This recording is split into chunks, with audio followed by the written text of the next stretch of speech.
T M سی کا مطلب ہے تو میں اور کرپشن۔ وزیر اعظم نریندر مودی نے سندیش کھلی پر کہا کہ بنگال میں مجرم فیصلہ کرتے ہیں کہ ان کو کب ہتھیار ڈالنا ہے۔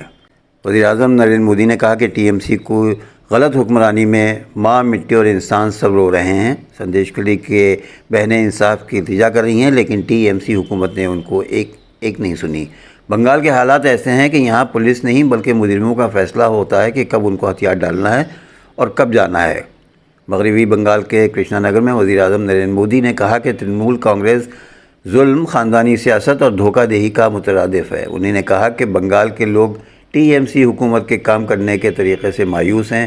انہوں نے کہا کہ یہاں لوگوں کی تعداد کو دیکھ کر مجھے یہ کہنے کا یقین ہو رہا ہے کہ این ڈی اے حکومت 400 سے زیادہ سیٹیں تجاوز کرے گی۔ انہوں نے دعویٰ کیا کہ T M C AIIMS Kalyani سے خوش ہیں اور ماحولیات کی منظوری کا مسئلہ بنا رہی ہیں۔ انہوں نے واضح طور پر کہا کہ ٹی ایم سی نے ماں، مٹی، انسان کا نعرہ دیا، لیکن اس کے راج میں مائیں بہنیں رو رہی ہیں۔ ہفتے کو سامنے آنے والی تازہ سی سی ٹی وی فوٹیج میں بنگلورو رامیشورم کیفے دھماکے میں مشتبہ شخص کو ایک بیگ کے ساتھ ریسٹوراں کی طرف آتے ہوئے دیکھا گیا ہے۔ مبینہ طور پر بیگ میں ایک دیسی ساخت دھماکہ خیز آلہ تھا۔ پولیس نے ملزم کا سراغ لگانے کے لیے 7 سے 8 ٹیمیں تشکیل دی ہیں، جو جمعے کو ہونے والے دھماکے کے بعد فرار ہے اور اس کو گرفتار کرنے کی پوری کوشش کی جا رہی ہے۔ دھماکے کے بعد وہ شخص فرار ہو گیا اور اس دھماکے سے 10 افراد زخمی ہوئے تھے۔ جمعے کو بنگلورو میں ایک مشہور کیفے میں کم شدت والا بم دھماکہ ٹائمر کا استعمال کرتے ہوئے آئی ای ڈی ایم کو ٹریگر کر کے داغا گیا تھا۔ پولیس ذرائع نے بتایا کہ انسداد دہشت گردی کے قانون کے تحت تحقیقات جاری ہے۔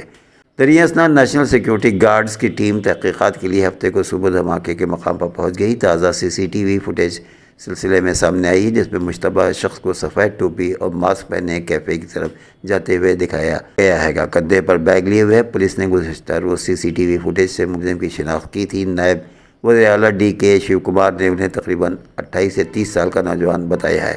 اس نے ایک بیگ درخت کے پاس رکھا اور چلا گیا۔ 1 گھنٹے کے بعد ایک دھماکہ ہوا۔ بنگلورو بم دھماکے کے مشتبہ شخص کی ایک تصویر، جو گہرے رنگ کی قمیض، سفید ٹوپی اور ماسک پہنے ہوئے مقبول رامیشورم کیفے کے اندر اڈلی کی پلیٹ لے کر جا رہا ہے، سی سی ٹی وی میں قید کیا گیا ہے۔ اس کے مطابق بنگلورو کے وائٹ فیلڈ علاقے میں جمعے کو دوپہر 1 بجے قریب ہونے والے دھماکے میں عملہ اور گاہکوں سمیت 10 افراد زخمی ہوئے تھے۔ سی بی آئی 1993 کے سلسلے وار ٹرین بم دھماکوں کے معاملے میں اجمیر کی خصوصی عدالت کے ذریعے عبدالکریم ٹنڈا کو بری کیے جانے کو سپریم کورٹ میں چیلنج کرے گی۔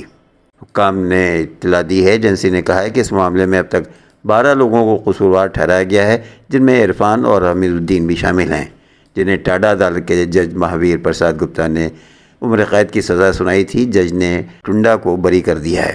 ایجنسی کے حکام نے کہا کہ وہ اس فیصلے کا مطالعہ کر رہے ہیں اور جلد ہی سپریم کورٹ میں اپیل دائر کریں گے۔ ٹاڈا عدالت کے احکامات کو سپریم کورٹ میں چیلنج کیا گیا ہے۔ سال 1993 میں 5-6 دسمبر کی درمیانی شب لکھنؤ، کانپور، حیدرآباد، سورت اور ممبئی میں راجدھانی ایکسپریس سمیت 6 لمبی دوری کی ٹرینوں میں سلسلے وار دھماکے ہوئے تھے۔ دھماکوں میں 2 افراد ہلاک اور 22 زخمی ہو گئے تھے۔ متعلقہ معاملات کو سی بی آئی کے حوالے کیا گیا تھا، جس نے اس سلسلے میں 5 الگ الگ ایف آئی آر درج کی تھیں۔ اقوام متحدہ نے بار بار غزہ کی پٹی میں قحط کے خطرے سے خبردار کیا ہے۔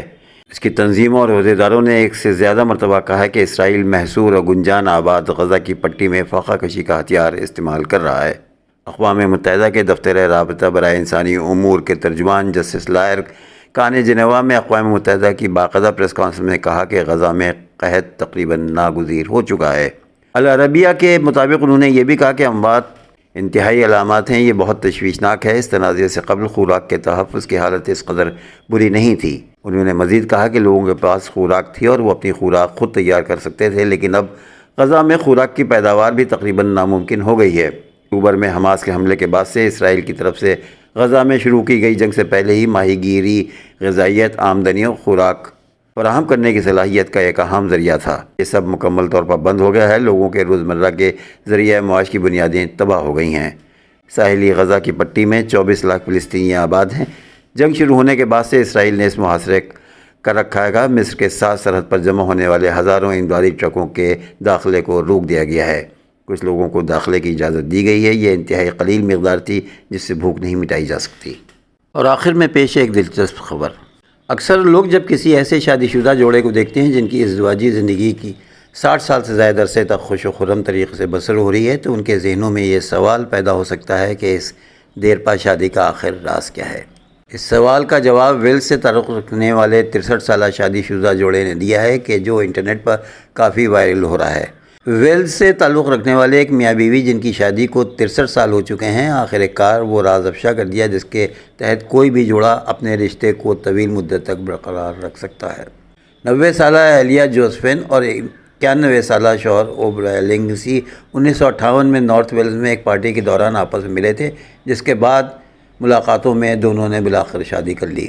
اہلیہ جوزفین نے میڈیا نمائندوں کو بتایا کہ ایک ہی چیز جو دیر پا رشتے کی وجہ ہے وہ ہے ایک ایسا شوہر جو بہترین باربیکیو اور اچھی سی شراب پلانا جانتا ہو۔ دوسری جانب شوہر اوبرائے لنگسی کا کہنا ہے کہ اصل میں بہترین حصہ وضع میں دیر پا ازدواجی تعلقات کی کنجی ہے۔